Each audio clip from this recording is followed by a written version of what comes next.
किसी ने बड़े ही कमाल की बात कही है।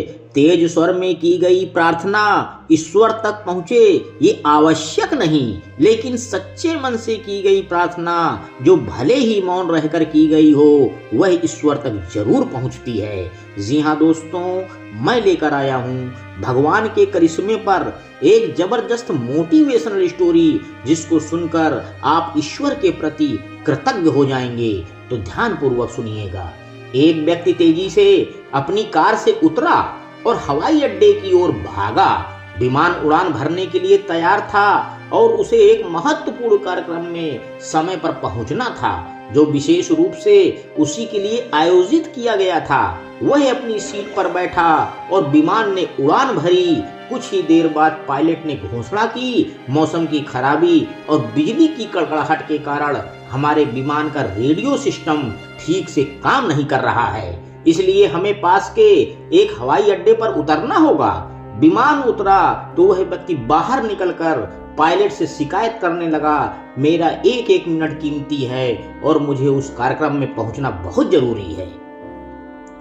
पास खड़े एक यात्री ने उसे पहचान लिया और बोला, डॉक्टर शर्मा, आप जहां जाना चाहते हैं वहां से टैक्सी द्वारा 3 घंटे में पहुंचा जा सकता है। उन्होंने धन्यवाद दिया और तुरंत टैक्सी लेकर निकल पड़े, लेकिन मौसम और बिगड़ता जा रहा था। आंधी तूफान और बारिश में गाड़ी चलाना मुश्किल कर दिया, लेकिन ड्राइवर प्रयास करता रहा। अचानक ड्राइवर को महसूस हुआ कि वह रास्ता भटक गया है। निराशा के बीच उन्हें दूर एक छोटा सा घर दिखाई दिया। इस तूफान में उसे ही आसरा मानकर वे गाड़ी से नीचे उतरे और दरवाजा खटखटाया। अंदर से आवाज आई, जो भी है अंदर आ जाओ।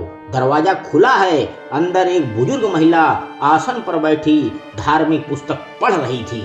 उन्होंने पूछा, माँ जी, यदि आप अनुमति दें तो क्या मैं आपका फोन इस्तेमाल कर सकता हूँ? महिला मुस्कुराई और बोली, बेटा, यहाँ ना बिजली है न फोन, लेकिन तुम बैठो, थोड़ा प्रसाद ले लो, थकान दूर हो जाएगी और खाने के लिए कुछ फल भी हैं, खा लो ताकि आगे की यात्रा के लिए ताकत मिल जाएगी।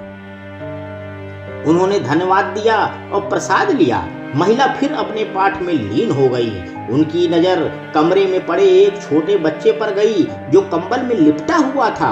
महिला थोड़ी थोड़ी देर में उसे देख लेती थी। जब उनकी पूजा समाप्त हुई तो उन्होंने कहा, माँ जी, आपके स्वभाव और व्यवहार ने मेरा मन मोह लिया है। क्या आप मेरे लिए भी प्रार्थना करेंगी कि मौसम साफ हो जाए? मुझे उम्मीद है कि आपकी प्रार्थनाएं अवश्य स्वीकार होती होंगी।